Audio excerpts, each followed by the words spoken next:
While the world's been turned upside down by the coronavirus pandemic, two things have not stopped or waited for anyone: time and cricket's very own Aakashvani.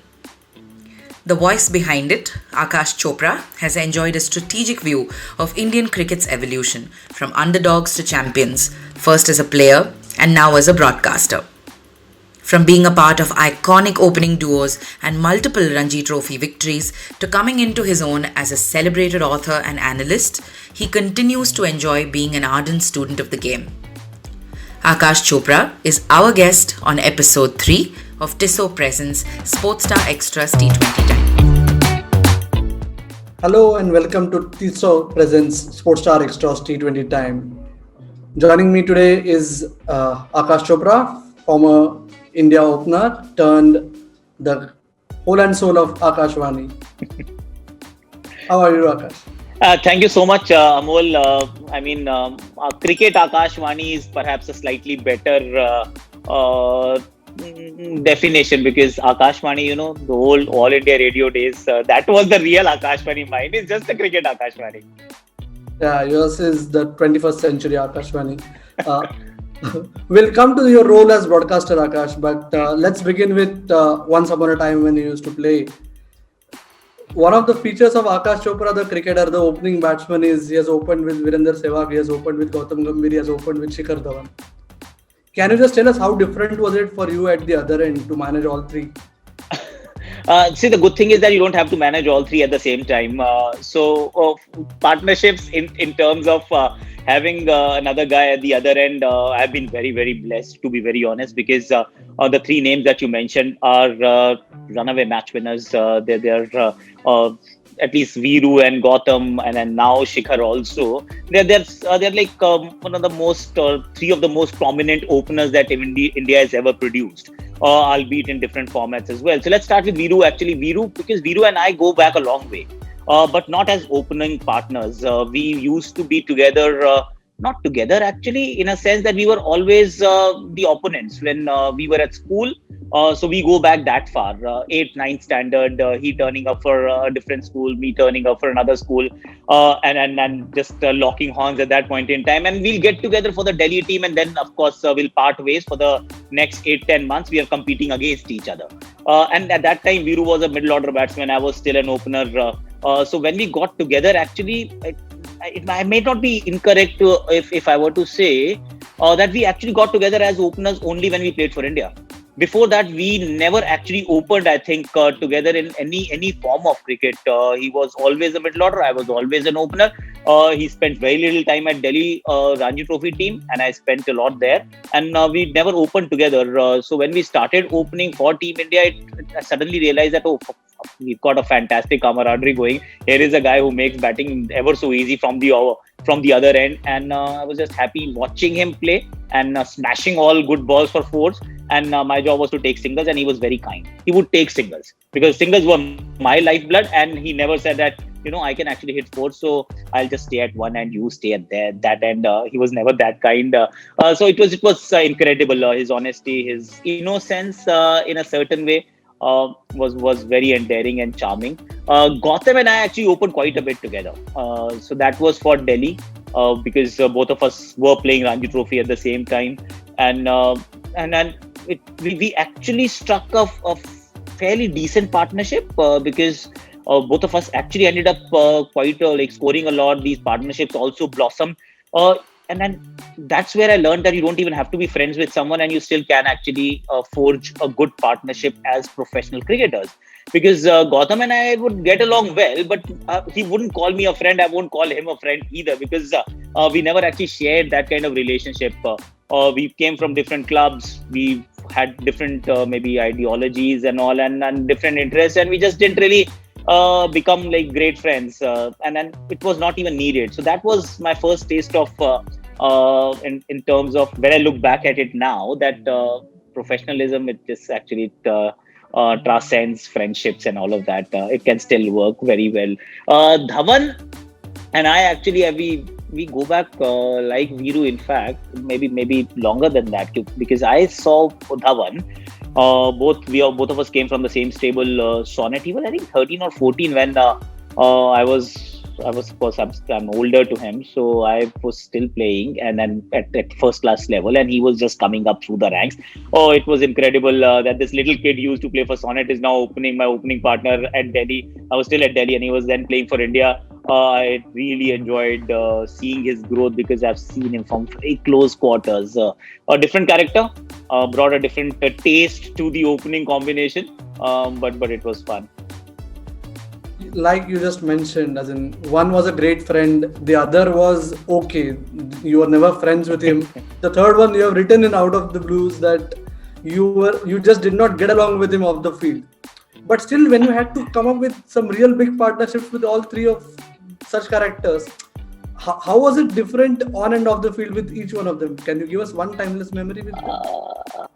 So Viru and I, of course, we opened together for Delhi. No, not for Delhi, actually for India. And there we shared quite a few things because that was my first taste at the highest level, and he was already there. He was my senior, in a sense. So he would like talk to me even on the middle, like in the middle of the pitch. He would say, "Okay, aaj shaam ko kya khana types. Okay, aaj na shaam ko wahan chalenge." I said, hang on, Viru, this is, it's a Boxing Day test match. And it's like my third test match or fourth test match. Of course, he was smashing. And there was a time when both of us were not smashing at all.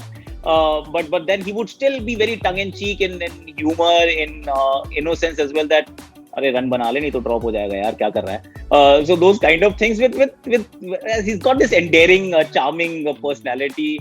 Shiki and I, see, we were actually fairly thick with each other. Then things turned out a little sour, but that happens. So we did share actually a fair amount of good, like born homie of sorts. But then it's okay. Honestly speaking, in the end, we all understand that professionalism. You play for the team, and no matter what we say, cricket is not really a team game. It's a very individual game because you bowl alone, you bat alone, you catch alone. It's the only time you need a friend is when somebody has to take a catch of your bowling, and when somebody actually has to run along with you, and that's it. There is no other team sport kind of thing in cricket. It's very, very individual. So in that sense, when you switch onto a role of a commentator or a broadcaster, does your personal bias creep in when you're on air? No, it doesn't.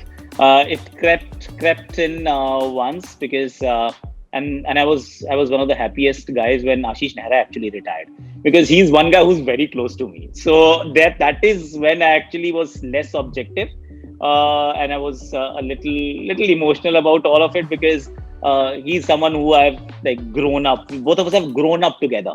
So one thing I learned very early in my broadcasting career, that your loyalty belongs to the audience and not to the players on the field.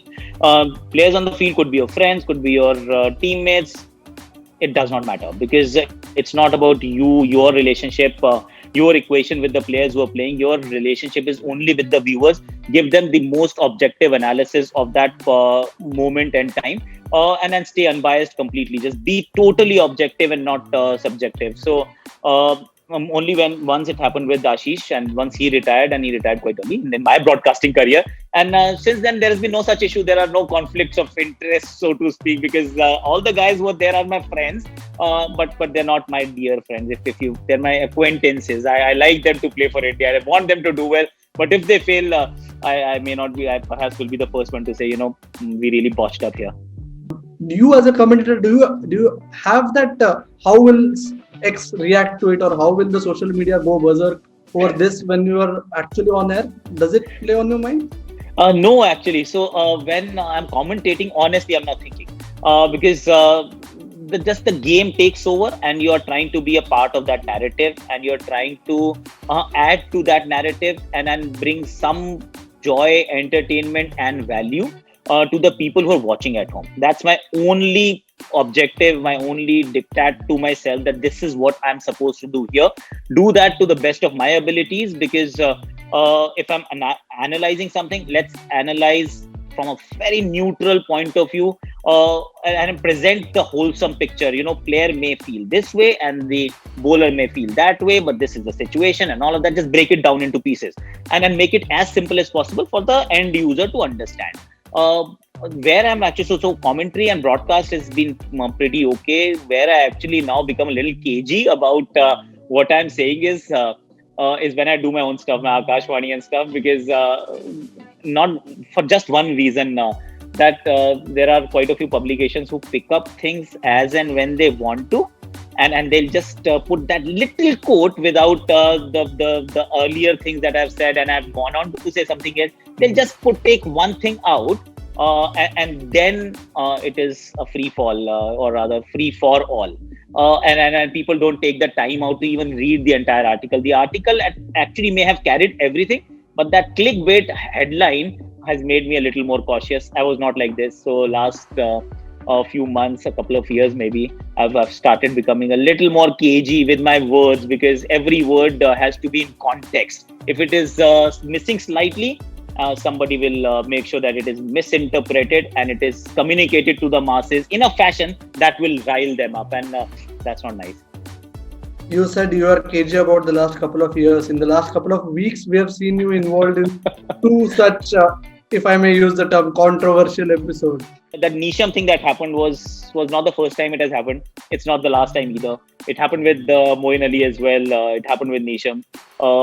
See, eventually, and I responded as I would again if it were to happen, because you may have a problem with what I did in the past, but I'm not doing that job anymore. I'm doing something else. So when I'm doing something else, if you have a problem with my observation, make it clear. If you have a problem with what I did in the past, that's actually irrelevant. It's like saying that a film critic should actually be the best producer and director, and a political analyst should actually be the prime minister of the country.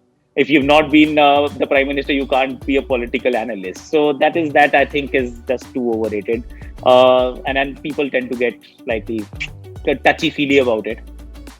It's the कितना cricket खेले हो आप syndrome, right? हाँ, कितना cricket खेले हो आप syndrome का जवाब ही नहीं है कोई, बिकॉज अगर ऐसे चलेगा तो फिर जीवन कैसे चलेगा? I am not a chef, but I can tell you that the food is actually not tasting well. There is a little more spice. अब कोई पूछेगा कितना खाना बनाया आपने, may not be the case, but I have consumed a lot. So that is the case, no, with a lot of us, that we've consumed a lot of cricket. It's not necessary that we have all played the cricket, and once you're, and it's like public duty, to be honest. When you're performing a public duty, or rather performing a function in front of public, oh my God, you're open to opinions from people who may not have done that job at all, but that's the way it is. Okay, so let's stick to the same topic, but do a little bit of time travel. During your playing career, when was the last time you asked someone like me or from my fraternity, "Kitna cricket khele ho aap?" I never asked. Honestly, I never asked, because I think we were brought up also in a different era, Amol, because we had people like Sachin, Rahul, VVS, Anil. These were the people around us always, and we could also see a very the journalists of huge repute. I remember talking to Vijay Lokpalli ji when I was a little kid. He was already an established journalist, and then there was Sambit Bal, then there was Pradeep Magazine, then there were so many others who were wonderful writers. You would actually read their pieces to understand the game a little better, because somehow you realize that there is a point of view, and you need to understand that point of view, not necessarily agree or disagree with it, but just understand that there is another point of view. There was this mutual respect always, that I am doing my job, and that's your job now to analyze me. You may write great things, you may write bad things, based on what you've seen, and also based on what I've done. If I've scored a zero, then I've scored a zero. No, then you can't tell me that it was the best zero that has ever happened. Zero is a zero. So a century, if I've scored a century, yeah, I may have been dropped three times. You may want to highlight that. That's absolutely fine. But that will not take anything away from the century that I've scored. So those times actually were very happy times, so to speak, because people didn't take pot shots at other people just at the drop of the hat.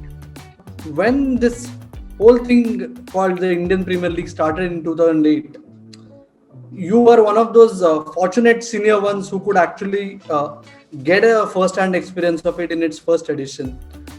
How was it like? Amol, it was absolutely different. It was nothing that we had seen hitherto.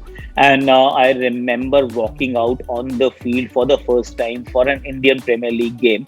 And I asked myself and people around me that, are we here to play cricket? because that was the first time loudspeakers were actually at its loudest, and playing some songs, and there is it seemed like you're a part of a festival. It wasn't a cricket game anymore. It was like a festival, and you were supposed to perform a certain role to play your part. But you were only a part in the entire scheme of things. Earlier, it was you were the only hero.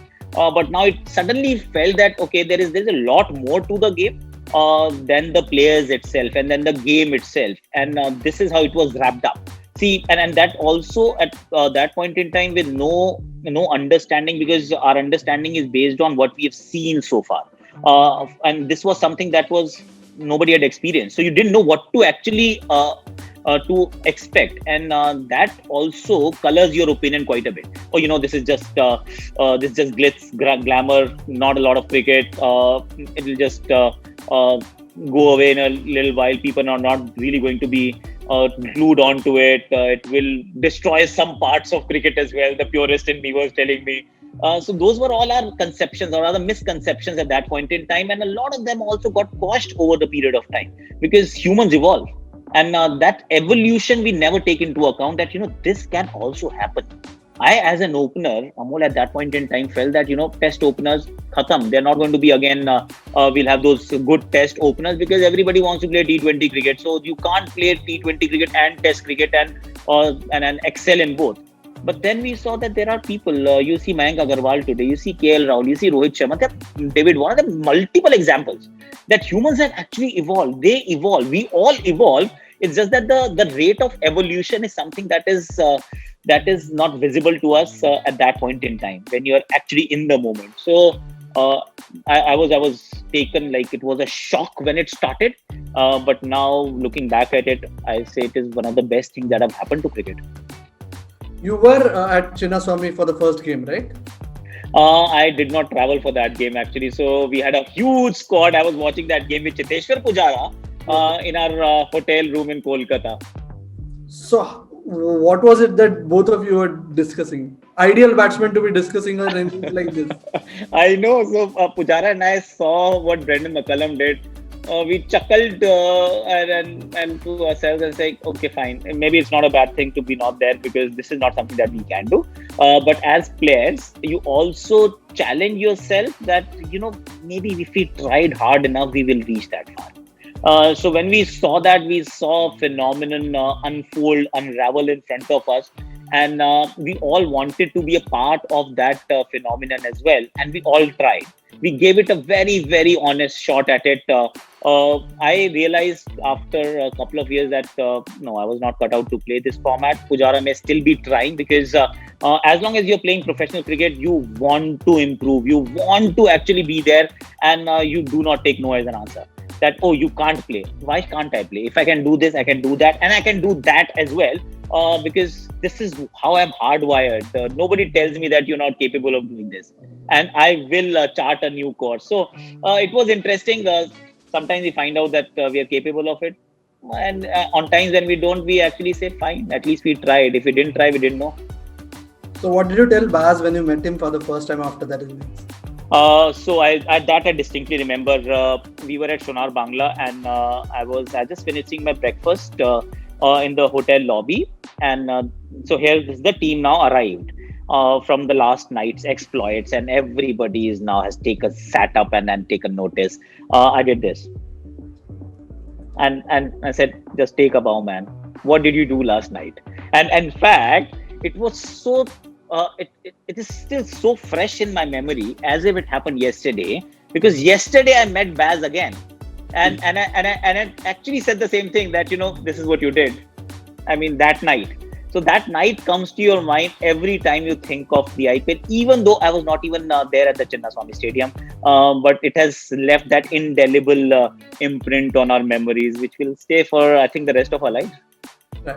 So from the 2008 IPL, let's time travel to 2009 for a while. It wasn't really a pleasant experience, right? How would a senior cricketer like Aakash Chopra, how did he actually react when it was broken to him that he had to head back home? It was a little strange, to be honest. Disappointing, yes. Why not? because you had worked hard for it. And to be honest, you see, there are things that people would never know. So we went to Bloemfontein before the tournament started. We had a camp there, and I was made to bat at 5-6. So I was a middle order batsman at that point in time for whatever reason. And actually, I scored runs. So I scored like a 30 ball 50. And then I was like practicing hitting. I was no longer an opener. It was a new role that was assigned to me, and I was very happy to do it as well.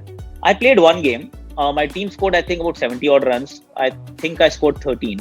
I must have been one of the highest run scorers in that game for those 13 runs. I played another game, a game where I did not bat, and then I was dropped. So I actually went up to John at that time that John, why am I not playing this game? Because I batted once, but then everybody failed. I did not bat in the second game. We won that game against Kings 11 Punjab. And third game, I'm not playing. So what exactly is happening? He said, no, we want to actually keep everyone in the loop, and there's this rotation policy and all of that. He gave me some understanding of the reasons of the decision that the team management had made. So see, as a player, you don't have to always agree with it, but you generally want to know what has happened. And then this news was broken to me that, two of us are going back. Sanjay Bangar and Aakash Chopra are being sent back. And then I think if I remember correctly, my suitcase was also not there. I had left one suitcase. So we were traveled to Cape Town, and Cape Town was when we were told that you are flying back home from here. And I said, but one of my suitcases actually is in Johannesburg. So what is going to happen to that? That was one of my first thoughts, that, okay, everything is fine. Now I'm going back home. I can't change it. So I spoke to Joy. I spoke to Joy Bhattacharya and John Buchanan. I do not remember actually having a chat with Brendan McCullum. Now, after 10-12 years, I feel that that chat should have happened, because he was the captain of the ship at that time. First thought, of course, disappointment that I have been sent back. Second thought, how will my suitcase make its way back to India? Third thought, that a lot of people will believe that, Aakash has been identified as fake IPL player, and that is why he's been sent back. Fourth, it's coming to that. Yeah, fourth thought that, okay, now that the IPL has ended mid-term for me, what am I supposed to do? Sulk and sit at home, or do something about it?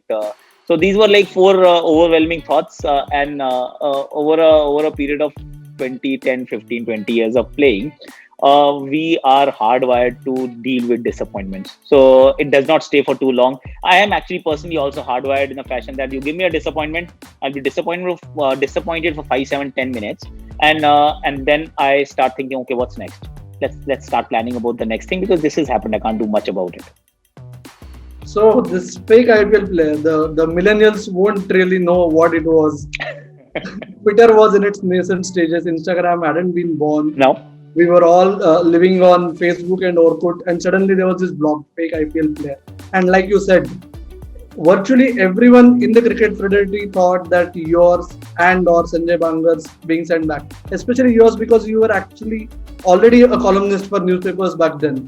So Correct. Everyone sort of thought that, yes, Aakash Chopra has some sort of a connection with fake IPL player. How much did everyone in the players community actually were discussing it? It's quite interesting actually, because the guy who was writing it, I think his name was Anupam, which we got to know later. So he named me Shakespeare. So he was actually very, very kind on me, to be honest, that he named me Shakespeare, and he gave some really malicious names to a lot of other people. So that was one more reason to believe that it could be Aakash, because he's named himself Shakespeare. At one level, I felt that it was just a huge compliment, because those blogs were written very well. Let's be honest, they were written beautifully. That it will captivate you, that your imagination, and you're there reading from top to bottom, and you're waiting for the next blog to come. What I did not like about that was it was malicious in nature. So anything that is malicious in nature, I did not want my name to be associated with it, correctly or incorrectly. I felt cheated at that time. That a lot of people out there are believing this malicious content to be created by me. I felt bad, because at that time Cricinfo had approached me to actually write a blog during the IPL, and I did not want to write. I said, no, Sambit, I can't write. I don't want to write. So if I wanted to write, I had a platform, the best platform in the world at that point in time, digitally. But I chose not to write. So if I'm not writing, I'm not writing. Within the player fraternity, I think everybody knew that it was not neither me nor Sanjay, because a lot of stuff that went in it was not in line with our nature to begin with. Secondly, it was just false. It was incorrect. It was not right. That we are in Cape Town, the guy is saying we are in Durban. Now the funny thing is, back in the day, nobody is trying to even verify information, because it never let like truth come in the way of a good story. So that good story was that there are there is an insider in the KKR camp, and he is telling us things that nobody else would ever get to know of. And that also taught me something, because I had few friends in the media at that point in time. They did come out, like reached out, and they said, okay, what's your version to it? And I said, okay, fine. This is my version, that my laptop has not been confiscated. I have been sent back. I'm not the only one who's been sent back. And my team firmly, and that was a fact, that my team firmly believed that it is not me. They don't even think that it's anybody in the team also, let alone Aakash or Sanjay. Some carried those clarifications, others chose not to, because it was not a convenient thing. It was not the in thing. Why should we actually say that it's not Aakash? Because just saying, pinpointing, we have identified the culprit. That was a much bigger story. So it gave me another lesson, which is actually truer in today's day and age, that bad stories, this finding scapegoats, it is always easier and better from a storytelling narrative to capture somebody's imagination. True or not, who cares? Casualty could be a human being, who cares? So this is I think it started back then and may have been prevalent, but I felt like I tasted it for the first time in 2009 when I was named the fake IPL player. Awesome. Let's do another time travel to 2020 now. Again, the IPL is not being played in India, but in a completely different situation. We all know, we have been interacting with players who have been telling us about the life in a bio bubble. How is it for all of you commentators and broadcasters? How has it been? See, I can only speak for myself, because all of us are different human beings. We react differently to different things. The only thing that I miss in my bio bubble is my family. Except that, I do not miss a thing. Honestly, Amol, in the last 6-8 months, we've been taught very important lessons about life. Something that we would have ignored earlier. They were always there, but we tend to ignore that. Okay, focus on the glass being half full and not half empty. Please have some gratitude towards the things that are given to you. You are actually one of the few blessed souls who've got this opportunity. So God has been extremely kind. So now there is another way of looking at it, that okay, I am here, I can see Burj Khalifa from my room. I want to go there, but I can't. I see the Mall of Emirates and the Dubai Mall, and I'm here and I can't go. And there is one way of looking at it. The other thing is that I am here. I'm safe. I've got like 6 COVID tests, or rather 10 COVID tests. All have come negative. My family is safe back home. I have work to do, and I'm actually doing something that I'm really passionate about. I get to watch the game. I can still breathe in open air, and life is still a lot peaceful. I'm not thinking about where my next meal is going to come from.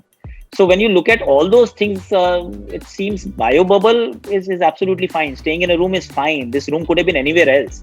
But as long as it's a room with a roof on your head, and only thing I miss is my family. I've got 2 little kids, my 2 daughters, my wife, my parents. Those are the only things, or not things, people that I miss. Other than that, I couldn't care less. Honestly, this bio bubble doesn't bother me one bit.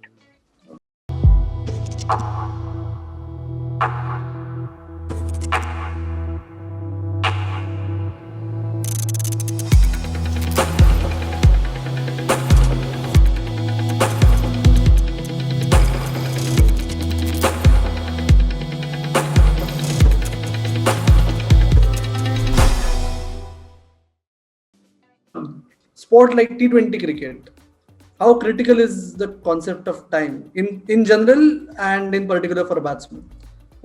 Time is a fantastic thing, and the best part about T20 cricket is that it's told us that there is more time than you think there is. And that's a revelation, because you think that time, of course, is moving at its own pace. That pace does not change. An hour will always have 60 minutes. A minute will always have 60 seconds. Now, ideally, in a format that is so condensed, you should feel that the time is flying faster, because everything is happening at a faster pace, maybe, but it does not.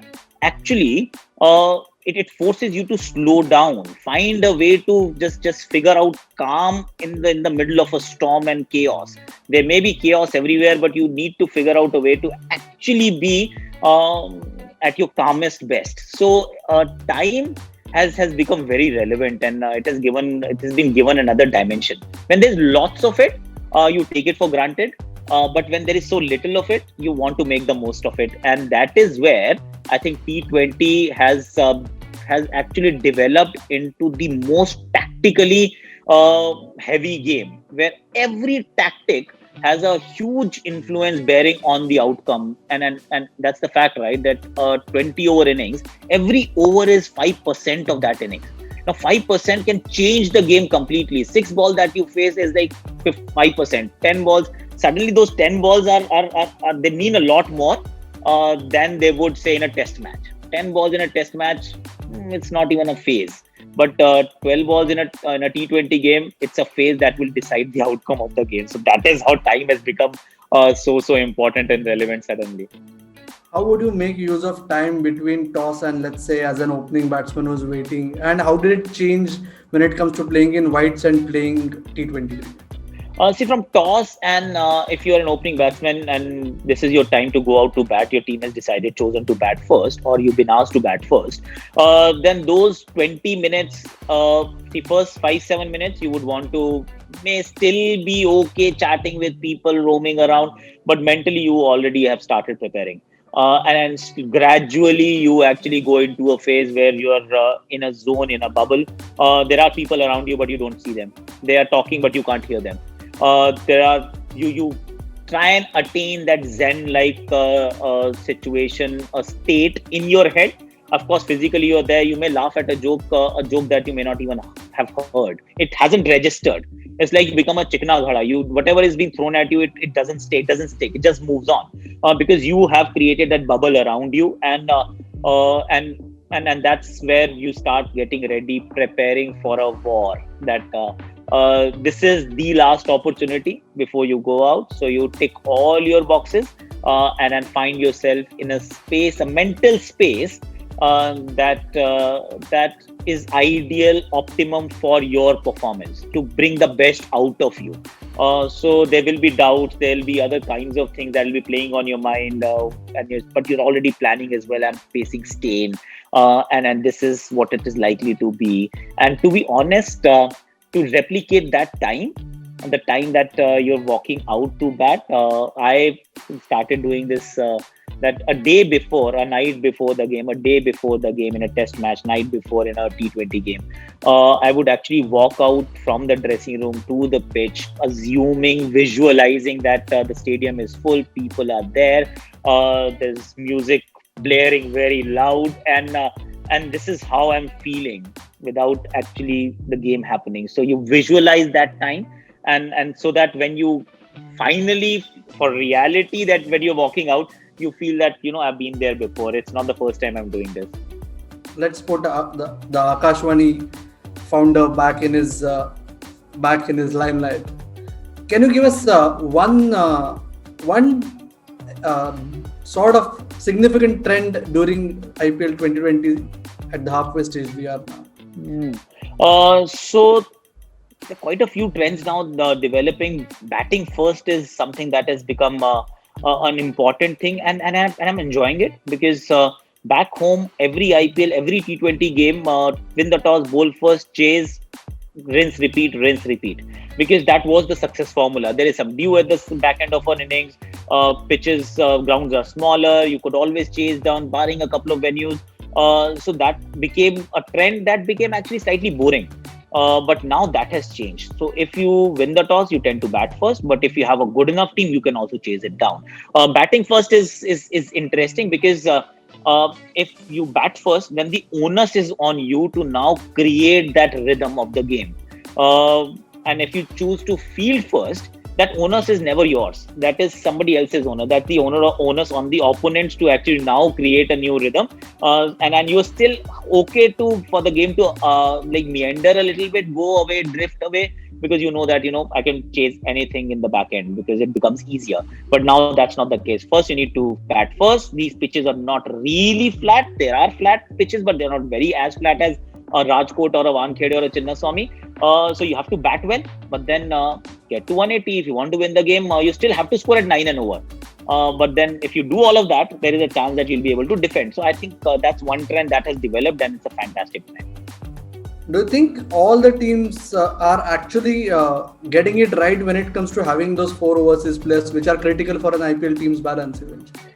See, not every team, but most teams figure out very quickly that these are our best 4 overseas options. Sometimes those options are not good enough, and you try and change. Sometimes one of the option is not really scoring enough runs. Then you want to change, but barring a couple of teams, I think pretty much everyone knows the good teams, the best teams in the tournament. You will find that they don't change, and the scope of change is also not more than a player. So that's 25%, of course, of your foreign resource, but there's not enough scope. You look at Rajasthan Royals, can they actually change a thing now with Stokes playing? No matter what happens, these are the 4 players who are playing. Mumbai Indians, these are the 4 players who are playing. If Pant is fit, these are the 4 players who are going to play for Delhi Capitals as well. There's only a Kings 11 Punjab and maybe a KKR with now Sunil Narine called for suspect action and all. They're figuring out, okay, what is the best possible combination. Other than that, most teams know. One of those overseas players who have been sitting out this time around, still waiting for a game. Not many would know that he was your teammate, that too, for the prestigious MCC way back in 2007. So having seen Mohammad Nabi back then, and I remember you telling me back then to watch out for him, how have you seen him evolve as one of Afghanistan's all-time greats? He is fantastic, Amol, because I remember, and I've told this story earlier as well, but that's a good story to tell, because this was his first-class debut. We were playing in Arundel, beautiful ground, against Sri Lanka A, and he's my teammate. And I'm the only guy who can actually talk to him in the language that he understands. So it's not Hindi, but then it's close to our language. So he would only talk to me, and I was there. I watched him. I remember him as a batsman who could bowl a little, and a batsman who was an absolute good striker of the cricket ball, to the extent that in second innings we had a partnership. And I was batting, I think, on 70 or 80 or something. And he had just walked in. We had lost a few wickets. First innings, he opened his account with a 6. First scoring shot in first-class cricket for him was a 6. Then second innings, and he may have scored 20, 30 runs, but all big hittings. The next innings, they had all fielders patrolling the fence. I said, easy peasy, Nabi, single lete hain. Just single le aur mujhe strike de de. So he was very innocent. He said, Aakash bhai, chhakka maar sakta hu. Single nahi le pata hu.